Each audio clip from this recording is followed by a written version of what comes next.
Hello, YouTube. This is Mahadeva the Thunder Wizard. So I wanted to just talk a little bit about, again, why it's good to be, a critical thinker. Why education is a good thing, and why it's good to be emotionally mature, not just intellectually mature. Sometimes when you have the combination of a lack of emotional maturity and a lack of education, you get this perfect storm of idiocy that comes through. But anyway, I've been doing some videos recently on religion and analyzing, especially, who Jehovah is and who Jesus is and all of that. And I've already talked about it. But my contention is that Jehovah is real, but Jehovah is human narcissism. If people want to call it the ego, they can. But usually, when people say the word ego, they mean it in a negative way. But if you want to call it the ego, that's fine. But it's narcissism, pure and simple. And so you can worship Jehovah and you can have a relationship with Jehovah, but you'll be having a relationship with the collective narcissism of the human race. And, I've said that Jesus is real as well, but ultimately, not because he physically existed, he didn't, but because people put their energy into the universe to such a degree that it creates sort of like a projection, sort of like the bat signal. The bat signal, is the bat signal really out there? No, we project it out and it bounces off the clouds or whatever. So the same kind of thing. But you can have an experience with that. But I just wanted to respond to some comments I thought were kind of interesting. And I'm not going to mention anybody's name. They might recognize their comments. So here's one. This one is response to my latest video, Jehovah is Satan, Odin is Loki. And he says, so planets are gods. So confused. Why is that confusing to you? If you had an education and you knew some history, then you would know that planets were originally seen as luminaries, as gods in the sky. The fact that you aren't educated in that and that confuses you, that isn't an argument in your favor. It's an argument against you. And then he goes on to say, but yes, glory is all God's. He is the only creator of all things. Satan can't create. He only perverts what has been created by God. You don't have to win with God. His son Jesus is the only way. So he is a gift to us. We can't do anything to get God's grace. He gives it freely. Praise God for his grace. So I don't know if this guy's actually watched my videos because I've addressed all of those things, and just there are people, and religionists do this. They think just by spouting their position that, again, this is like the whole idea of fake news. I mean, when you hear people talk about fake news now, that's been hijacked. That's a term that had a certain specific meaning, but it's been hijacked by people, and now it means something else because people repeat it. The way that a lot of false knowledge gets into circulation. If you repeat it enough times, people just tend to believe it. It's like watching, this is what advertisers do. Those advertisements that come on that you go, oh my God, I hate this commercial. And then you'll go and talk to somebody about it. Go, that commercial for hairspray? I hate that hairspray. Oh, you mean the such and such brand one? Yeah, that brand. Well, that's the reason. They keep shoving it in your face until you finally, when you go to the store, the one you hate is the only one you can see on the shelf because that's the one you recognize, so you buy it. And when it comes to belief, same thing. If you get pounded with somebody telling you a fact that's not a fact, but telling you a statement as though it's fact, eventually, if you have a weak mind, you tend to believe it. Most people, are victims of that at some point in their life. So he goes on to say, older gods, and he misspells that. He writes older, capital G O D apostrophe S.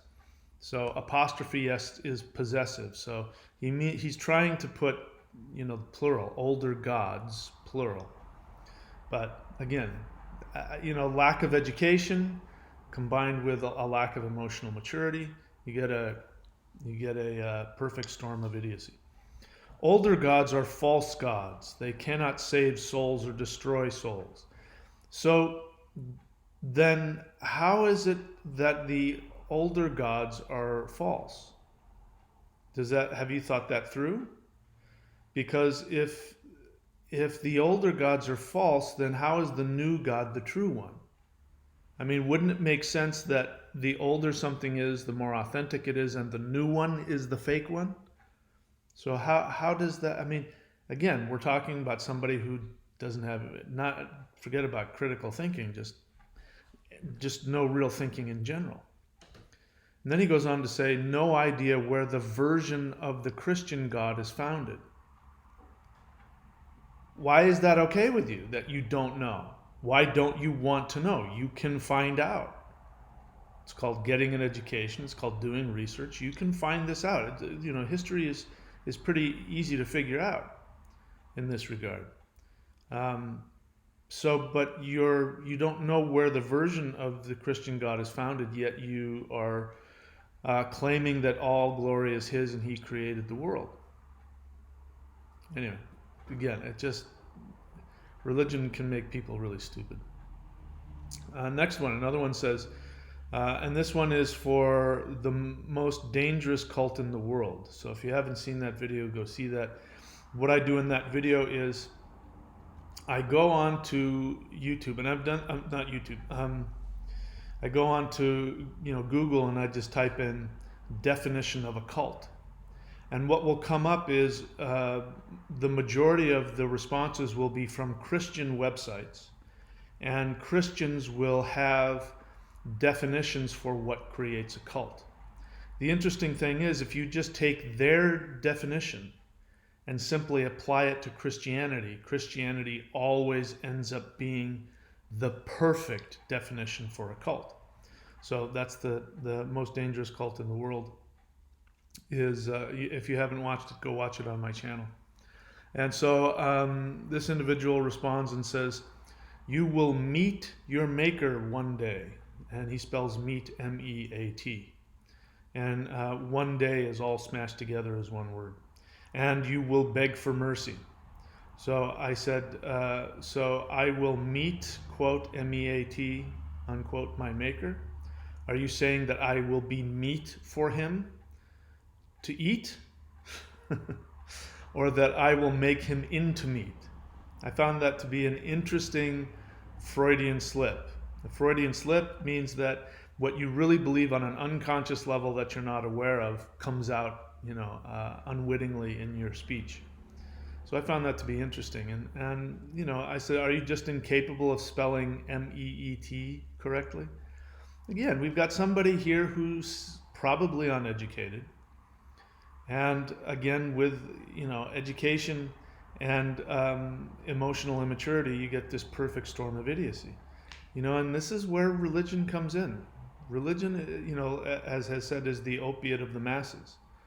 And anyway, I found that to be an interesting response. Let's see. There's another response here, which is kind of on. Well, here's one.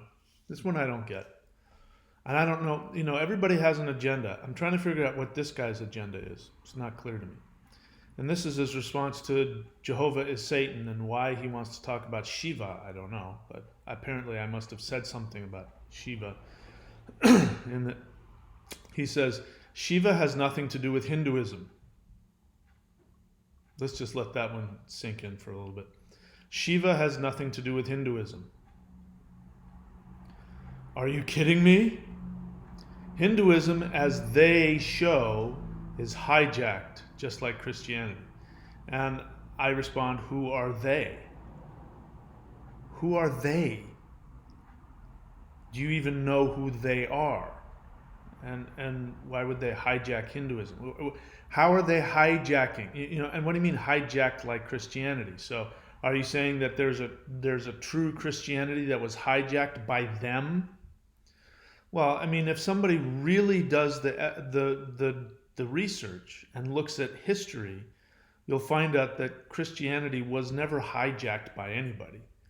It's a really popular belief among people who want to have a version of the biblical narrative to that they can feel comfortable with. And so, there's a, this is not unusual. I remember feeling influenced by this myself, and if you had talked to me, maybe 10 or 15 years ago, I might have said something similar until I actually did research into the history of it and found out that nobody hijacked Christianity. Christianity, was what it has always been. Um, so I'm not sure how Shiva has nothing to do with Hinduism. Um, there was no god named Shiva in Vedic times. So if you're trying to say that Hinduism, and I don't know if, and now that I'm looking at it, I don't even think this guy even has thought it as clearly as I'm about to elucidate. Because my original thought was maybe this person is thinking that there's the original Vedic religion, and then Hinduism is some kind of warped, altered, hijacked version. But in Vedic Hinduism, in pre-Hindu Vedic religion, there was no god Shiva. Shiva was just a name for Indra, and it means auspicious. But it wasn't until later that the actual god named Shiva arose in the evolution of the Vedic religion and was worshipped. So I don't know who they are, how they could hijack Hinduism. I don't know how, Shiva, why that even is part of it. What is your attachment? Again, it's very loose associations. There's no logic to the thinking. It comes out of all these weird things. And again, there's clearly some kind of emotional agenda here, some kind of, projection of something. And clearly a complete lack of any education about either of these religions, Hinduism or Christianity. So it just, and I said something in the response to, are you capable of putting your thoughts together into a coherent comment? And the point is, do you want people to understand you? I say this a lot. People put, 2 or 3 words together and throw it out. They throw it out in comments. They throw it out in Q&As. And part of my response is, why don't you want people to understand you? It's that narcissism of, you're having a thought and a feeling and you blurt something out, out of context, without any clarification.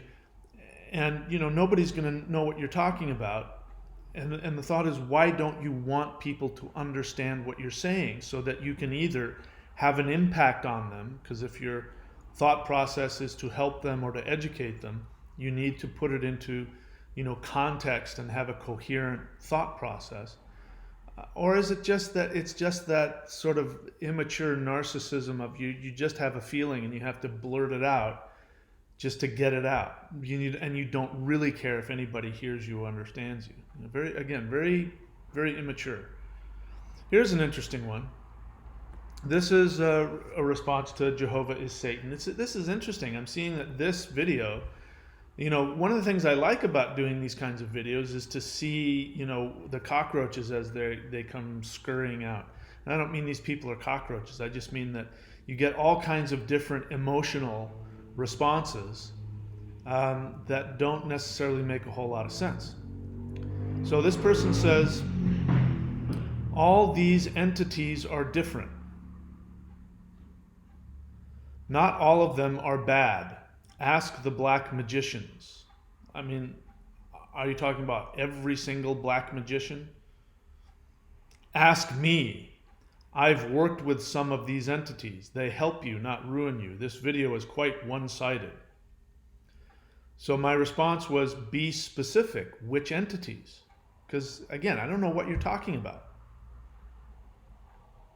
And then this person goes on to respond and says, I don't have to be specific. And then this person goes on to specify all of the deities. So it's like, what do you mean you don't have to be specific? You just went on to be specific. I mean, again, so you can see the emotional. You can see the emotional response here. Somebody is responding emotionally. First, I'm actually asking for clarification, and so they're obviously in an argumentative state. So the first thing that happens is, I don't have to do what you're asking, but, and then goes on to say, gets very specific. So, I'm asking for specificity. Why did you need to say you don't have to be specific, and then you went on to be specific? Why are people incapable of just simply presenting their side? I mean, you've got a position, and you feel it's important that people know your position. Why isn't it important for you to be able to respond? Anyway, so this person does respond, even though they say they're not going to, and they do. Now that's clear. So is that there are or they are? If it's they are many entities, then that's not grammatically correct. So you don't know the difference between there and there. Or anyway. There are many entities out there who have many masks and many names. That's because they are immortal and ancient beings whom many cultures in the past knew of. Whom many cultures knew of in the past and called them different things. For example, I work with Shaitan, Satan, Satan. He's not harsh, just strict, if he has to be. He wishes well for humanity and is a kind God. I've met him even in the spirit realm. He's very powerful, and one touch from him can feel like a ton of touches. All right, so what we're talking about here is somebody who is only talking about their personal experience. So this shows a lack of critical thinking as well. Now, as a shaman, what I've taught and what I teach people and what I myself have gone through is, just because I've had a shamanic journey or a visionary experience or anything like that does not in any way necessitate that it is true. And so I look at it from a scientific and by scientific I mean experimental. Science is based on experiment. So I look at it from that. From that perspective. So if I have a shamanic vision where I've talked to an entity or had an experience with an entity, that doesn't mean that it's real, because we have this thing called the lower self, which has our unconscious mind and our subconscious mind. And, this is where we store all of our thoughts and our feelings and our projections and our fears and all kinds of things. And one of the simplest, most superficial spiritual experiences is to have a dream or a vision, and you go and travel to your own lower self. So just because you had a vision that you work with whatever name you want to put to this entity doesn't mean anything. You have to be able to back it up in the real world. And so, with all the things that I teach, I look for some kind of corroboration in the physical world that backs up what I'm doing in such a way where I go, there's no way, or it would be very difficult for me to have known this. So then I go, okay, this is probably something that came from an actual entity. But even that isn't proof. So let me tell you a little bit about who Shaitan is. Shaitan, as I understood it, now I could be wrong, but the way it was, I saw it explained by somebody, who, that word in the Arabic, I believe, it means somebody who has a split personality.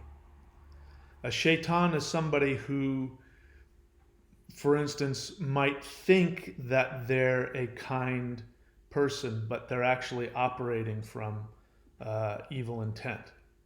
Somebody who's has multiple personalities, or somebody, who, like Ted Bundy, for example, when he was pressed by people who talked to him, he would say, I am not a murderer. I didn't kill anybody. What he meant was he was identifying with himself in the moment, but obviously there was a part of him that came out that would do the killing, and he would separate that.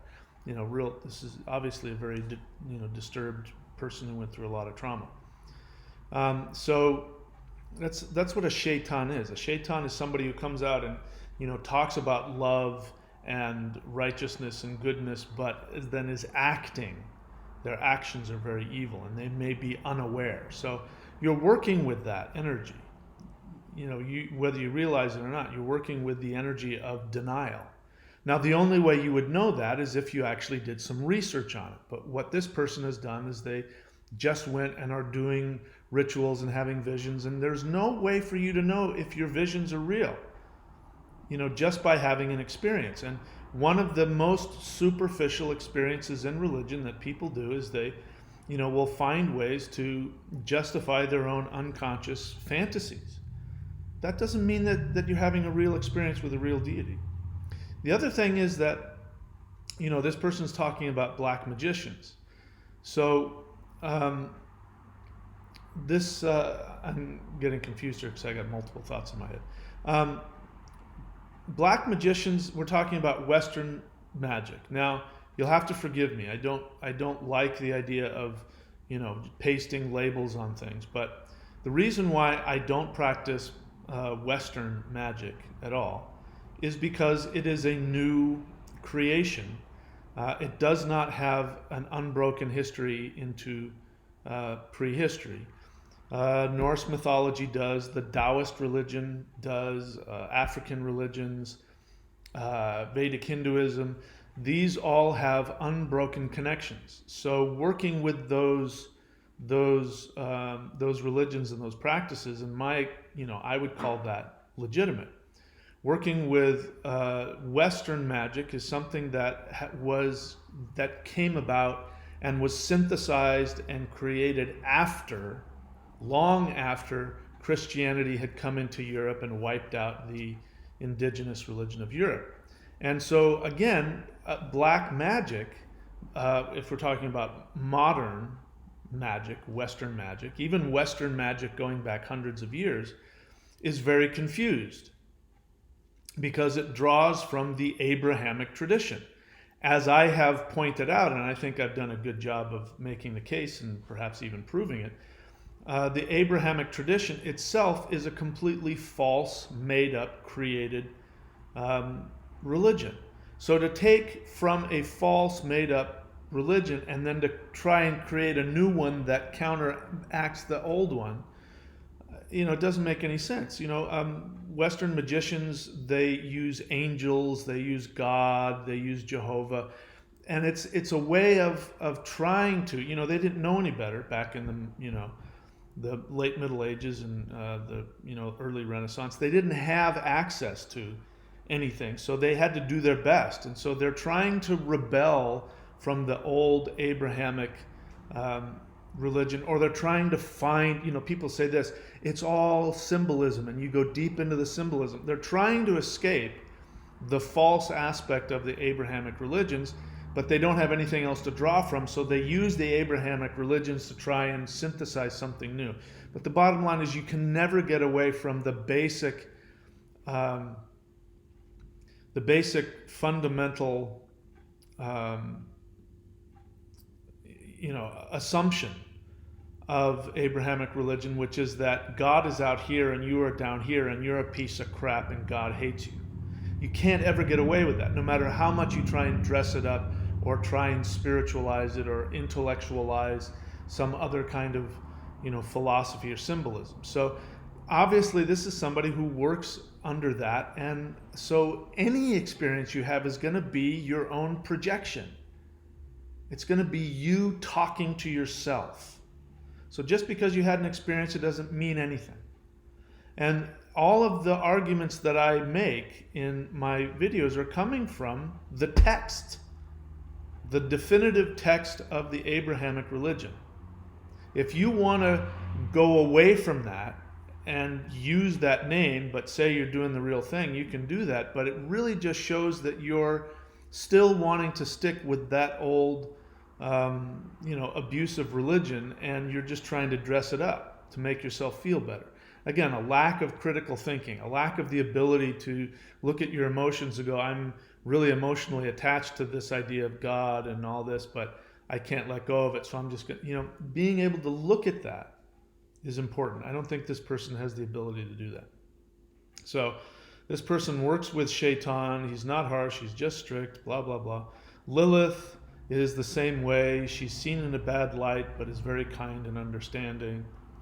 I've met magicians who have met Yahweh. What the hell does that mean?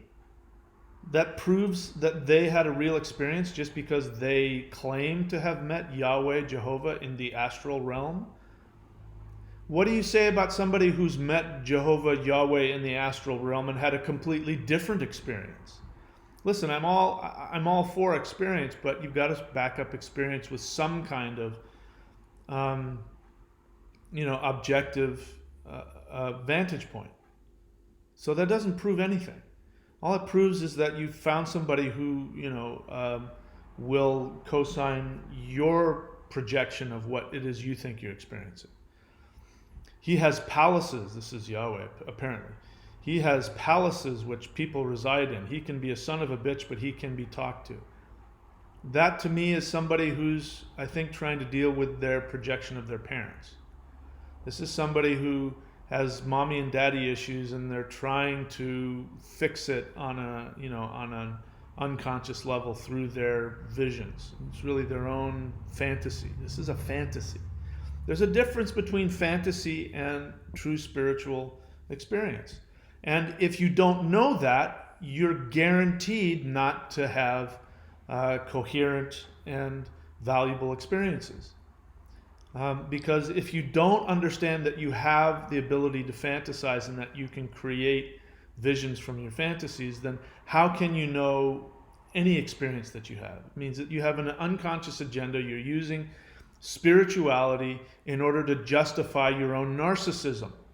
Again, that's why I don't recommend that people do power plants, because that's one of the main pitfalls of power plants, is people just end up having visions of their own narcissism. And you can't trust that. You have to learn these beings on a face-to-face, these beings. You have to learn these beings on a face-to-face basis so you can understand them. Really? That's how you have to do it? I used to think like this until I find out my truth. What I experienced, others experienced as well in their own way. And I've had completely different experiences than you. So what now? I don't agree with you, so I'm wrong and you're right? Where I'm coming from is from the texts, the actual authoritative texts, where these deities have their origins.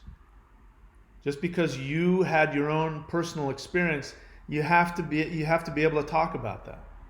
And again, serious lack of critical thinking. I applaud them for being willing to do something different. But I'll say something again. When it comes to people who work with, Satanists, you talk to most Satanists and they talk about Satan in this way, that he's a liberator. What's really going on is that these are people like New Age Christians who want to say, oh, Jesus wasn't about, Jesus doesn't send people to hell, but he's all about love and forgiveness. They're unwilling to take a look at their true unconscious assumption, which is that they're a piece of crap and then Jesus has to come and forgive them. And that's why they want to focus on the love. So they've got parental issues, daddy issues. They still wrestle with feeling like pieces of crap. And so they need that savior to come and save them. But they never really address the fundamental assumption of being a piece of crap and needing to be forgiven, wanting mommy and daddy's love.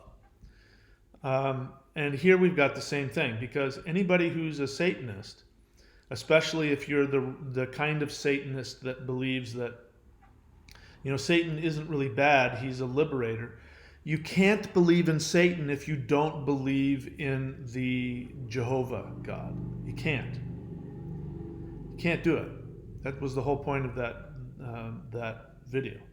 So this is somebody who still has unconscious mommy and daddy issues, who still feels like a piece of crap, but is rebelling against it by taking Satan and repackaging him into something less judgmental, but so you can feel like you're rebelling against the evil, God or whatever. but it's still on an unconscious level, nothing's changed. So there's nothing convincing. Just because you had some experiences, good for you. It doesn't mean anything. Let's see. Let's see if there's any more interesting comments here having to do with religion. I'm not seeing anything. You know, there's some new thing out there. I don't know what it is about, but there's some software or something that people have that they can comment on your video, you know, the moment that it gets uploaded. And so I don't know what that does. I think there's something about that you know, supposed to get traffic. I think it's some weird scam, but I keep seeing these. Some people are just leaving these, you know, comments, and it's clearly coming from some software that's just pumping out this spam comments. Anyway, I keep seeing that. Let's see.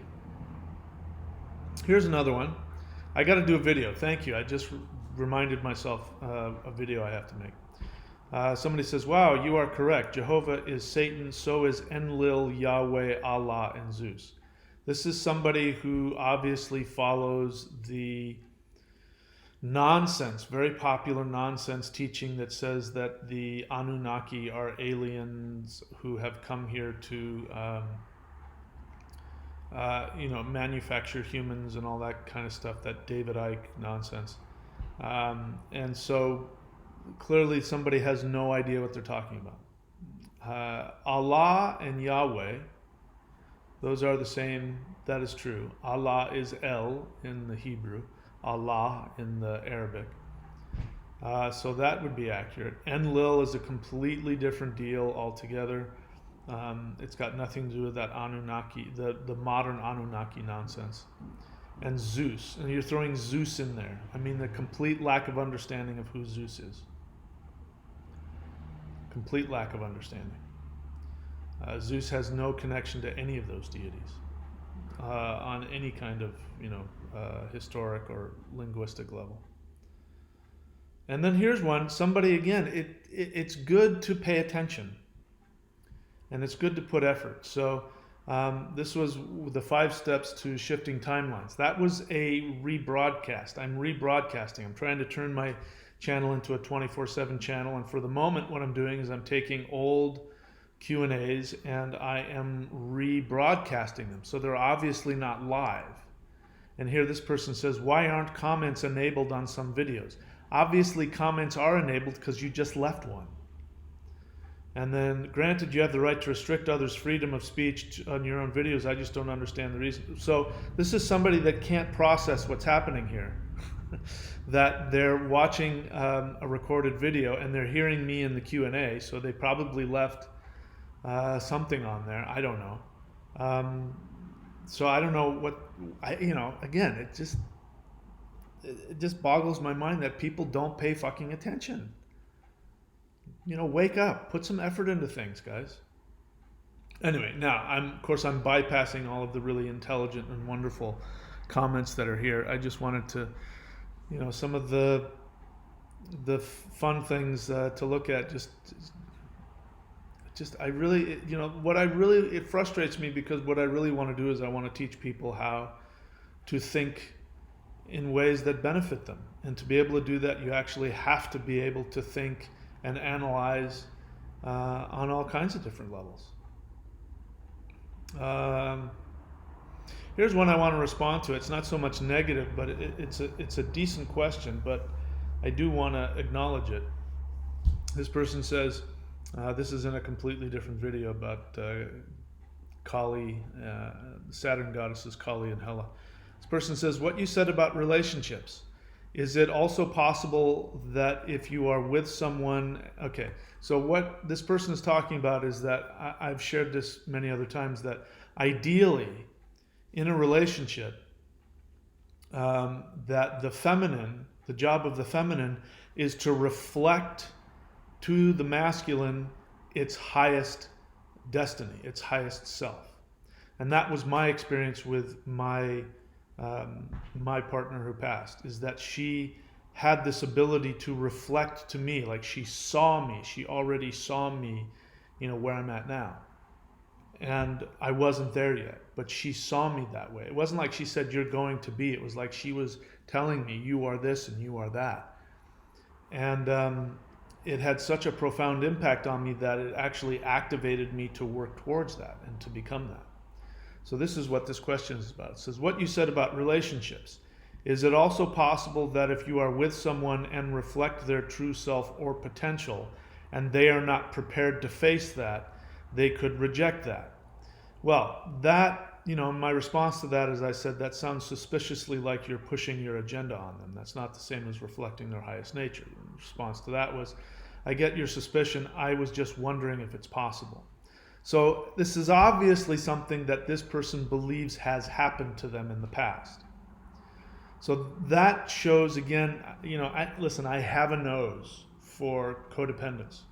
I can smell it. Clearly this is codependent.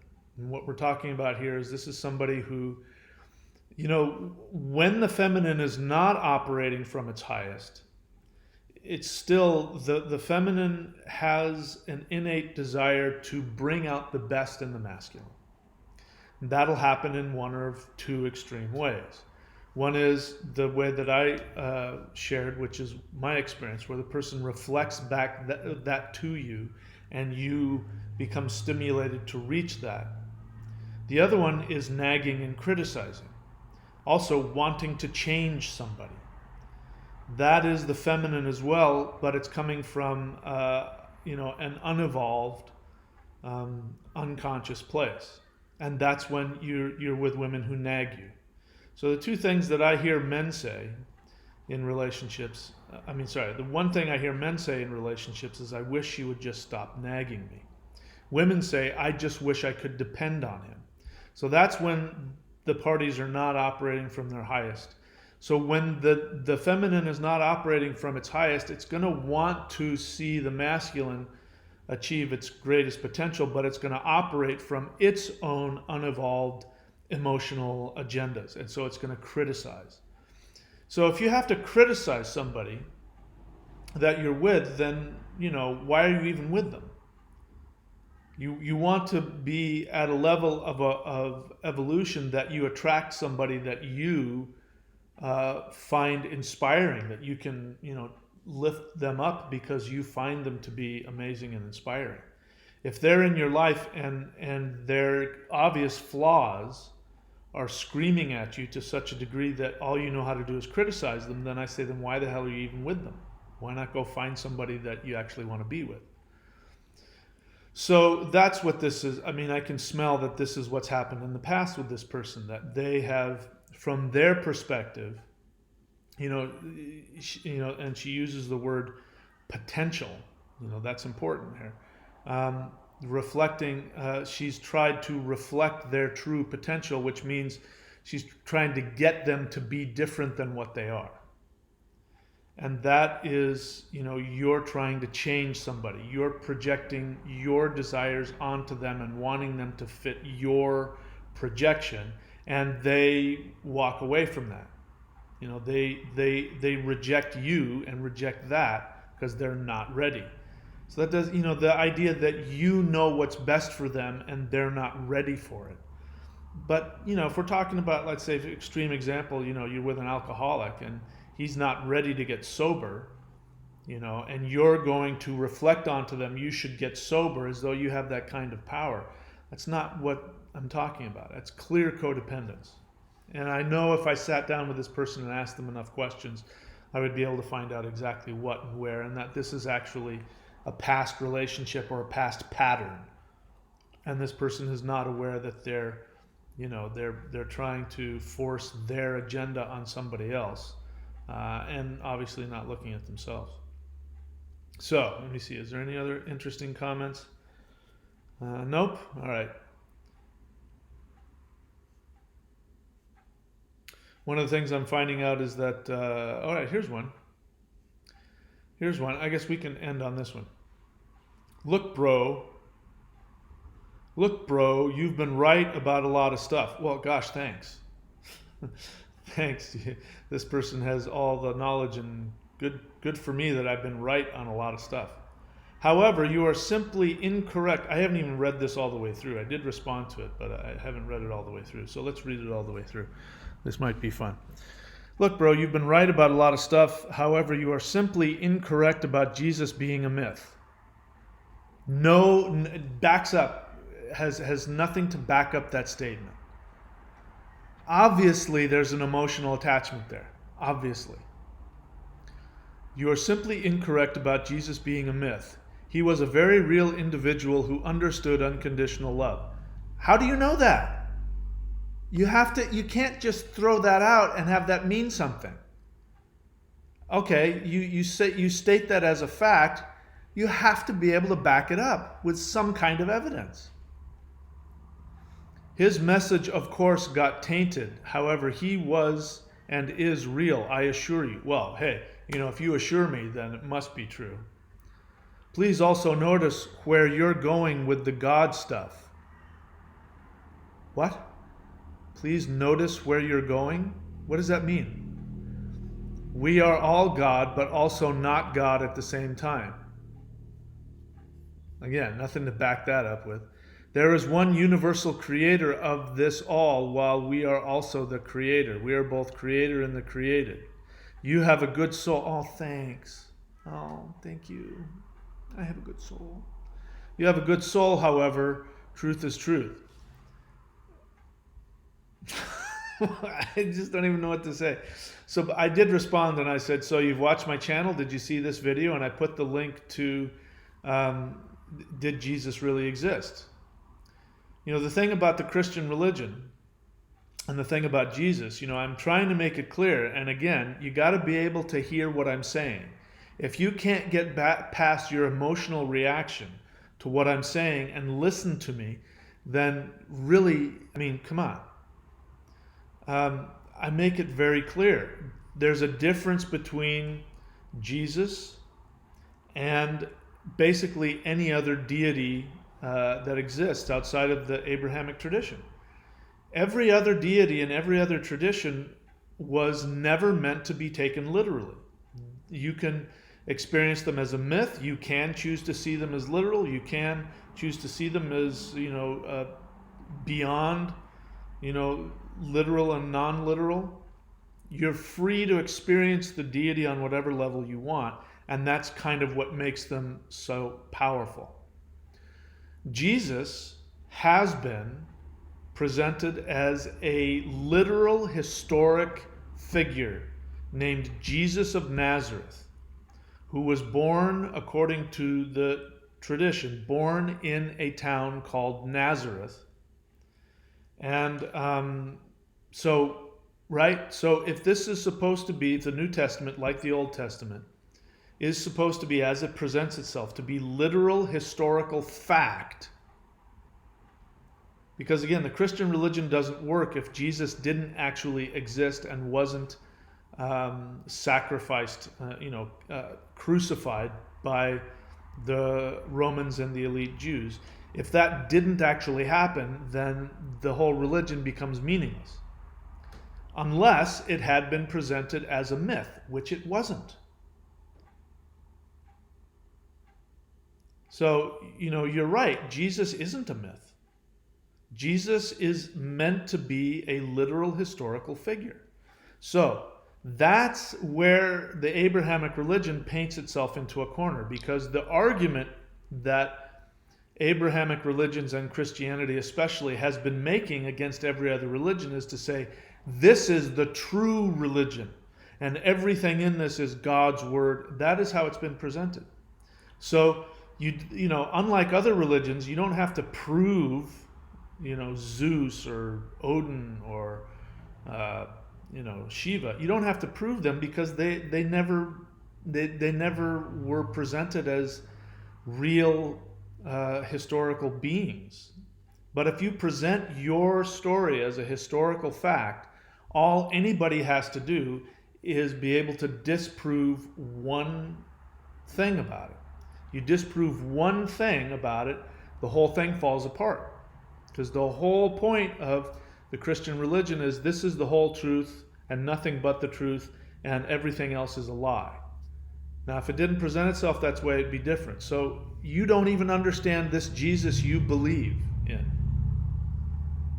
And so I gave him that video which says, did Jesus really exist? Which proves historically that Nazareth, the town that Jesus was supposedly raised in, he was supposedly born in Bethlehem, but he was raised in Nazareth. His name, Jesus of Nazareth. If Nazareth did not exist when Jesus was supposed to have been living, then the entire historical account of Jesus becomes false.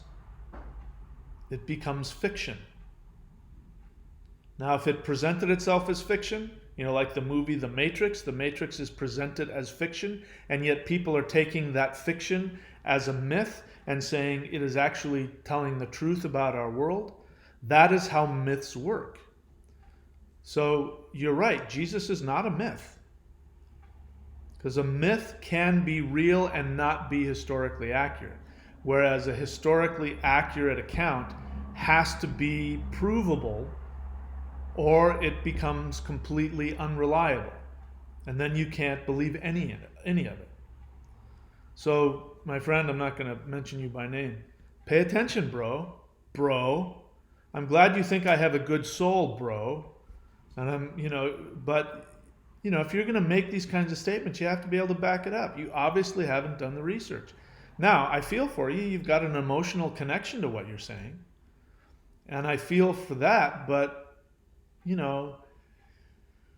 that's not enough. Having an emotional attachment to a belief isn't enough. It has to actually have some kind of practical reality. You have to be able to do that. And I try and teach that. Anyway, I'm starting to babble now, so I'll let it go. So that's it. I just wanted to talk about how religion can make people stupid. I'm going to come on in another hour, probably hour or 2 hours, and do another live Q&A today. All right, guys, that's it. I shall see you all very soon.